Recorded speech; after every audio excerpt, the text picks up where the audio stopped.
Chief Hazelwood, he is hammered drunk right now. Yeah, this is a tough day and age, man. You know, they insist on all these electronic things and technology. You realize the position you're putting us in, right? I understand. I'm sorry. Welcome back to the LackLuster channel. In May of 2022, Officer Nathan Dye of the O'Fallon, Missouri Police Department noticed a vehicle weaving at 3:30 a.m. and initiated a traffic stop. It took the vehicle nearly 20 seconds before conducting an unlawful turn into a parking lot to pull over. How you doing tonight, sir? Do you have your driver license and insurance? Where you come from tonight? I'm actually from Beehaw's to my castles to... Oh, okay. Yeah. Alright. The reason why I pulled you over, you've been weaving quite a bit.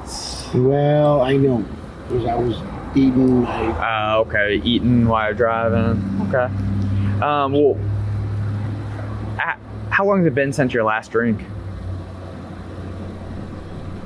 Hours. Couple hours. Okay. Immediately after admitting to drinking, the driver tells Officer Dye that he is Greg Hall, the police chief of a neighboring department. I'm a police officer. Where you work at? Hazelwood. Hazelwood? Okay. How long you been out in Hazelwood? Since 1979. Oh, wow. I'm actually the police chief. You're a police chief? Hazelwood? Alright. The fact this driver is a police chief shouldn't change anything, but it certainly appears to, as Officer Dye continues his investigation. It's been a few hours since your last drink. You know how it is. I just got to make sure you're okay to continue. Where do you live at? Waterford Crossing? Okay. How about this, Chief? Just so I feel comfortable knowing you're not intoxicated and you're okay to go. Can you just recite the alphabet starting with letter D and ending on the letter N without singing? So D to N without singing. D what? Starting on the letter D and ending on the letter N without singing. So D to N without singing. Right.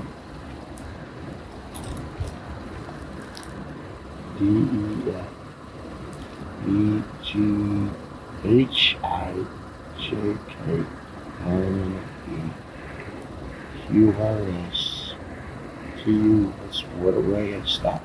And all right, Chief, do you have your police ID and stuff with you?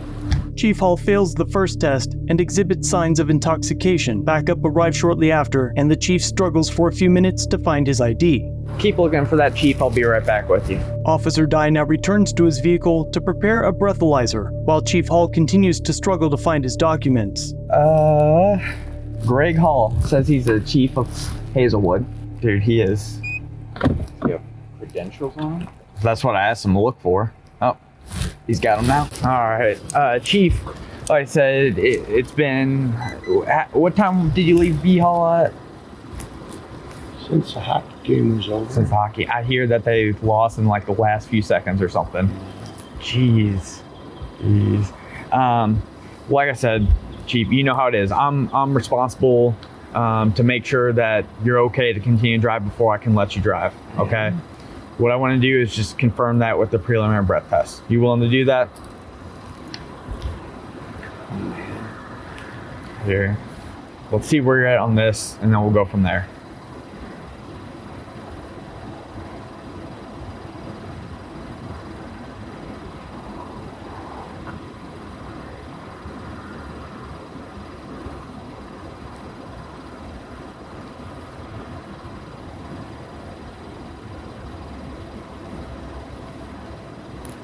So, Chief, before I can let you drive, I have to confirm you're not impaired, okay? So we could either start with the PBT, see if it's necessary to do field sobriety, or I could have you do some field sobriety tests. Either way, I have to do something before I can let you drive, or before we figure out something else. I know. Like,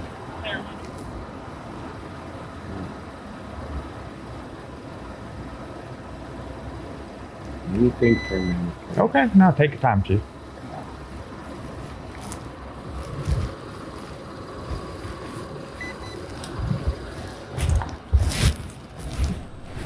495-62.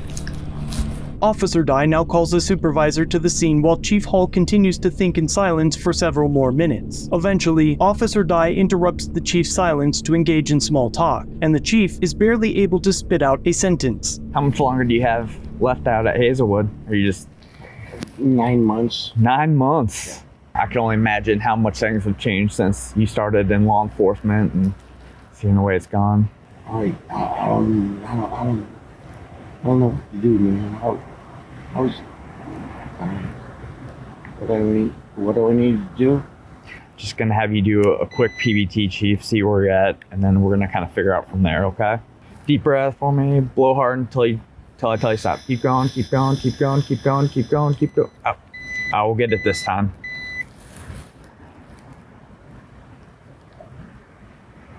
Just a little bit longer if you could. All right, deep breath in, and then just blow hard until I tell you to stop. After several failed attempts, the chief blew nearly 2.5 times the legal limit. All right, hang tight right here. I'll get back with you, okay? A few minutes later, a supervisor arrives. Sorry to get you over here, but anytime. you made the big bucks, so Chief Hazelwood, he is hammered drunk right now. Oh, Yep. Yeah, he's over at 2. Yeah. He is hammered. He was dodging sniper fire out there. So weaving all over the place. is it all on the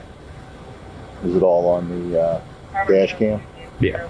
The driving and all the contacts so far? Yes. He lives not too far from here, up the street, off K, I think. He's the current chief. Yeah. Says he's like 6 to 9 months or something away from retirement. What's he said? What's that? What has he said? What he said? Yeah, has he said anything? Has he? Said that he was coming from B-Hulls and went to White Castle to get some food and then was heading home. I haven't done field sobriety yet. Just observations. He's Yeah, this is a tough day and age, man. You know, when you have they insist on all these electronic things and technology. mm-hmm.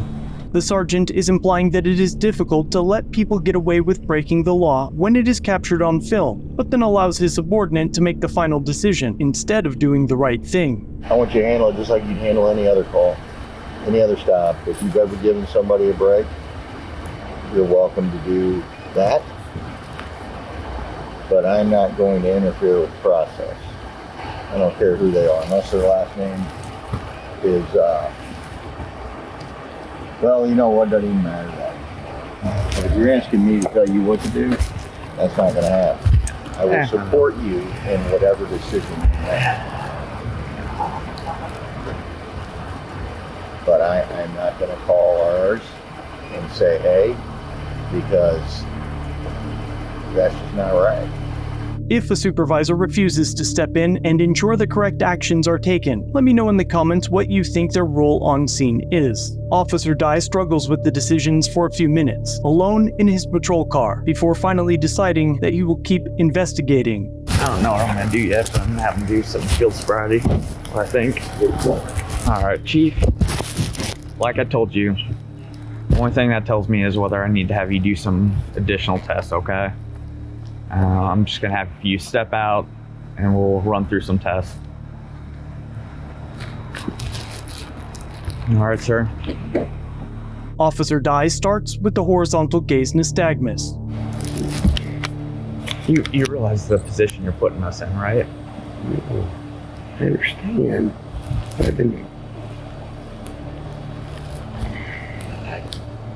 I'm not doing anything.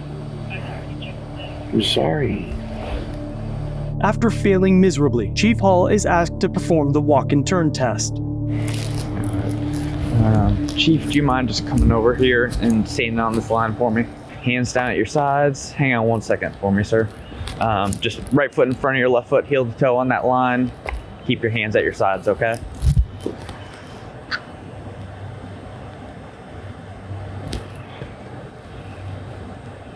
I gotta tell you something. What's that? I got bad ankles. Bad ankles. How old are you, sir? 66. 66. Yeah. For being 66, you're in good condition, though. So, right foot in front of your left foot. Hang on 1 second for me, Chief. I'm just gonna have you stand like this, or if you're not able to, just stand like that. Let me just go ahead and explain and demonstrate this test for you, okay, sir? Chief Hall obviously fails and now asks Officer Dye to call the O'Fallon Police Chief to the scene. I just need you to remember, hang on 1 second for me, sir. Just not able to do this. You know what? Just talk to Johnny Nesky. I don't know what to do.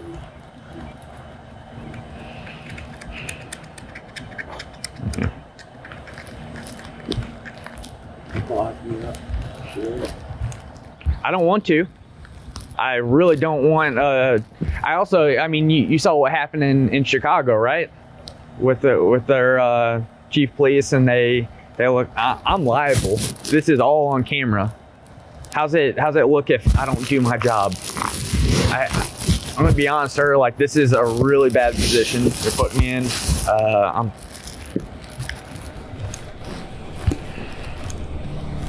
Despite knowing the wrong thing to do, the officers call their chief and discuss their poor decision-making skills while they await his arrival. So, I appreciate taking the call. John Nesky, Chief Nesky, is on his way. Okay. And he's the top. He's on his way up here. He's on his way. And we did our job. Yeah. I'm fine. Like I said. Yeah. It all being on camera, Hey, Chicago, I'm sure you remember when that whole superintendent. Listen, I'm not making, this is not, I gave and I'm still recording, I gave a courtesy to my supervisor. Absolutely. To let him know the issue. And because, things like this cause absolutely. problems. Absolutely. So I wanted him to be aware of what our decision was and give him the opportunity to make a different one or contact the chief of police. And he contacted the chief of police, and he lives down the street, and he'll be here shortly. All right, perfect. Don't want to lock up a chief or another officer. He's hammered, though. He's hammered, and he doesn't have BGN. This is a common thing for him. Oh, really?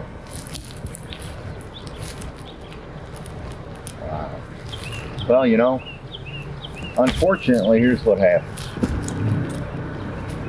It'll probably kill him eventually. The unnamed sergeant's response to hearing that this is a common thing for Chief Hall is that it will kill him eventually, which shows that he is aware of the dangers related to allowing their fellow member to go free. However, most people at this point are probably less concerned if Chief Hall's actions ended his own life, and are more concerned with his potential victims. The people that rely on these officers to do the right thing. Are there more people that who know about this? Mm-hmm. Okay. The supervisor now joins Chief Hall. Right, me. Stop recording. And eventually, Chief Hall's buddy, O'Fallon Police Chief John Nesky, arrives on scene, and after a few hugs, Chief Nesky approaches Officer Dye.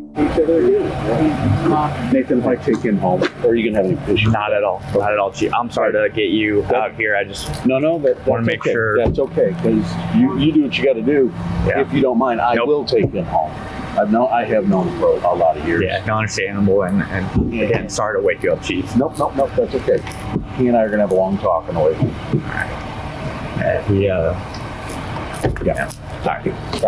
Sorry, sir. I'll take it. Nope.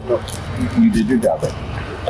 Chief Hall was eventually driven home by the O'Fallon Police Chief, and it took nearly 2 months until this story was published. But even then, the city remained silent about the stop, only claiming that Chief Hall had entered a program but would not elaborate. Chief Hall was set to retire 9 months after this incident. However, prior to his retirement, in December of 2022, 7 months after this incident, the city quietly replaced him and allowed him to retire voluntarily. According to his retirement agreement, Chief Hall received retirement retirement benefits and was paid for unused time off. He was allowed to keep his service weapon and city-provided tablet in lieu of a retirement party. He was also paid an additional month of wages. Of course, all of that is on top of evading a likely DUI charge. And as far as the O'Fallon Police Department, that appears to have covered up a DUI. Their chief has vowed to look into the incident. As you might suspect, we haven't heard anything yet. So, how do you think the department would have reacted if it had been you behind the wheel?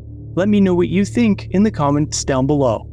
Thanks for watching. If you have a video, use the submit link in the description or pinned comment. If you enjoyed this one, subscribe and hit the bell for future content, and check out our other channels, Lady LackLuster and The Odd Side. Remember to like, share, and leave a comment about what you think of this interaction. It's the easiest way for you to help expose corruption and misconduct. Merchandise is available using the links below. Join the LackLuster family for just $1 if you'd like to further support the channel. Get a Lack logo next to your name, custom emotes, and early access to videos. I look forward to seeing you in the next one. All links are down below.